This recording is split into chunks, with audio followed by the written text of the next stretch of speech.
اعوذ باللہ من الشیطان الرجیم بسم اللہ الرحمن الرحیم اللہم صلی علی محمد وعلی محمد۔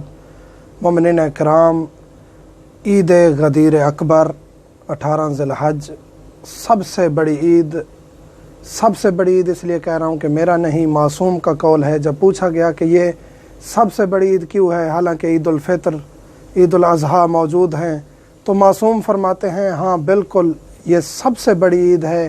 یہ اس طرح ہے جس طرح ستاروں کے درمیان چاند جگمگا رہا ہو۔ یہ وہ دن ہے جب رسول خدا کو حکم ہوا، اے رسول، آپ نے اگر یہ کام نہ کیا تو آپ نے رسالت کا کوئی بھی کام نہیں کیا، یعنی کہ ولایت علی ابن ابی طالب کا اقرار کرنا تھا، کروانا تھا، اعلان کرنا تھا۔ یہ دن بہت اہم ترین دن ہے ہر شیعہ کے لیے، بہت بڑے فضائل ہیں اس دن کے اور اعمال بھی ہیں، سب سے بڑی عید ہے۔ اور دوسری بات، صادق آل محمد فرماتے ہیں کہ عبادت اور نماز کا دن ہے۔ اس دن عبادت کرنی ہے، اس دن نمازیں پڑھنی ہیں۔ تو پہلا کنسپٹ کلیئر ہو گیا۔ کچھ 2 دن پہلے میں فیس بک پر دیکھ رہا تھا کہ ایک جگہ جشن ہو رہا ہے پاکستان میں، اور نعوذ باللہ استغفر اللہ، وہاں ایک گانے والی وہاں آ کے پرفارم کرے گی اور جشن کا ماحول بنائے گی۔ تو خدا کی لعنت برستی ہے اس جگہ پر جہاں توہین اہل بیت کی جائے۔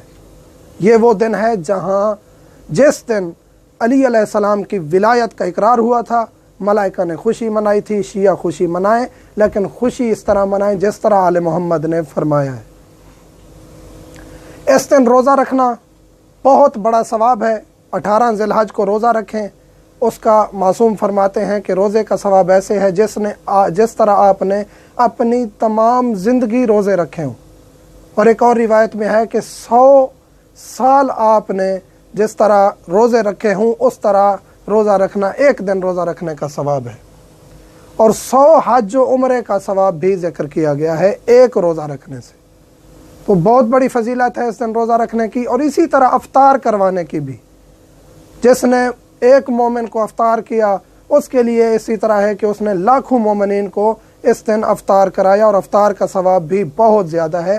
ہر ایک چیز افطاری کرنا، روزہ رکھنا، اس دن کا غسل مستحب ہے، غسل کرنے کا اپنا ثواب ہے، ہدیہ دینے کا ثواب ہے۔ ہدیہ دینے کے فائدے یہ ہیں کہ آپ کے مال میں بے پناہ اضافہ ہوگا، بے پناہ مال میں۔ آپ یہ نہ دیکھیں کہ میں کتنا ہدیہ دے سکتا ہوں، یہ دیکھیں کہ آج کے دن میں مومن کو خوش کرنے جا رہا ہوں، ولایت علی کے لیے میں مومن کو کچھ ہدیہ دینے جا رہا ہوں، آپ کے مال میں اتنا اضافہ ہو جائے گا کہ آپ مالا مال ہو جائیں گے۔ اس دن ہدیہ دیں مومنین کو تو آپ انشاءاللہ مالا مال ہو جائیں گے۔ دعوت دیں، اس دن مومنین کو دعوت دیں۔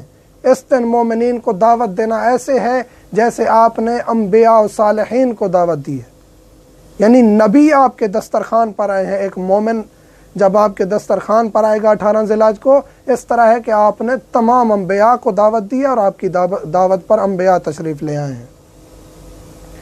تزیین و آرائش کا ثواب ہے، بننا سورنا۔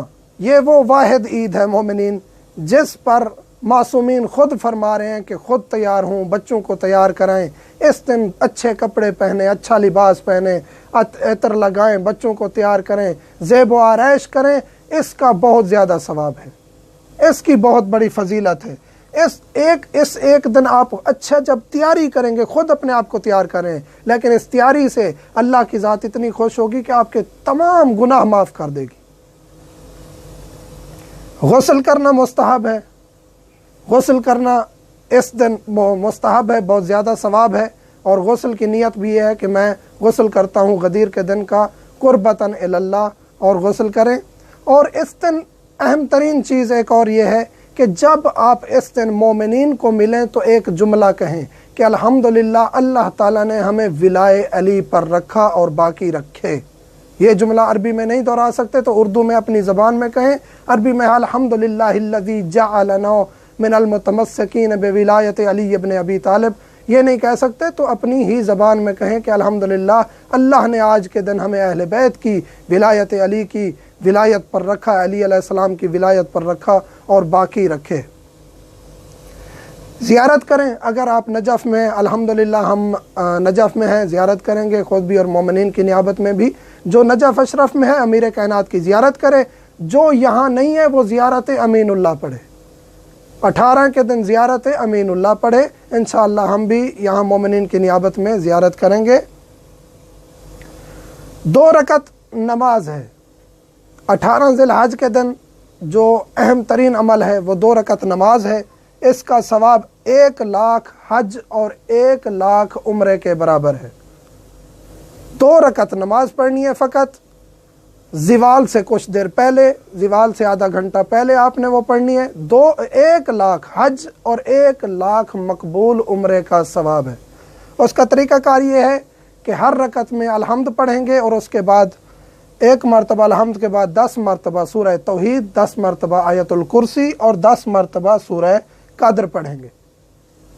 دوسری رکعت میں بھی اس طرح الحمد پڑھیں گے، 10 مرتبہ سورۃ توحید قل هو اللہ احد، 10 مرتبہ آیت الکرسی اور 10 مرتبہ سورۃ قدر. ترتیب آگے پیچھے کر سکتے ہیں، یعنی 10 مرتبہ سورۃ قدر پڑھ لیں پھر آیت الکرسی پھر توحید، یا پہلے توحید پڑھیں پھر آیت الکرسی یا سورہ قدر. دونوں رکعتوں میں ایسے ہی پڑھنی ہے. اور اس کی نیت بھی یہی ہے کہ 2 رکعت نماز پڑھتا ہوں عید غدیر کی قربتاً اللہ، یہی نیت کافی ہے اور اس نیت سے آپ نماز پڑھیں گے. یہ فرادہ ہے، جماعت کے ساتھ نہیں پڑھ سکتے. اس کو بعض مومنین کہتے ہیں کہ غدیر کی نماز جماعت کے ساتھ ہے، لیکن جماعت کے ساتھ نہیں ہے، اس کو اکیلے ہی انجام دیں گے. اور اس دن صدقہ دیں، جتنا صدقہ دیں گے اتنا ثواب ہے. مومنین کو ہدیہ دیں، صدقہ دیں، مومنین کی دعوت کریں، مومنین کو افطار کرائیں.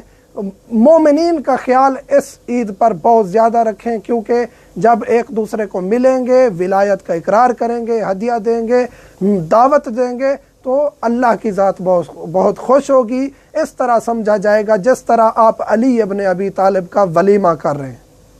تو دعا ہے خداوند کریم ہمیں یہ خوشیاں متواتر عطا کرے اور ہر مومن کے دکھ درد دور ہوں، اور انشاءاللہ ہر مومن دوسرے مومنین کے لیے اس دن دعاؤں میں یاد رکھے، اور ہمیں بھی انشاءاللہ دعاؤں میں یاد رکھے.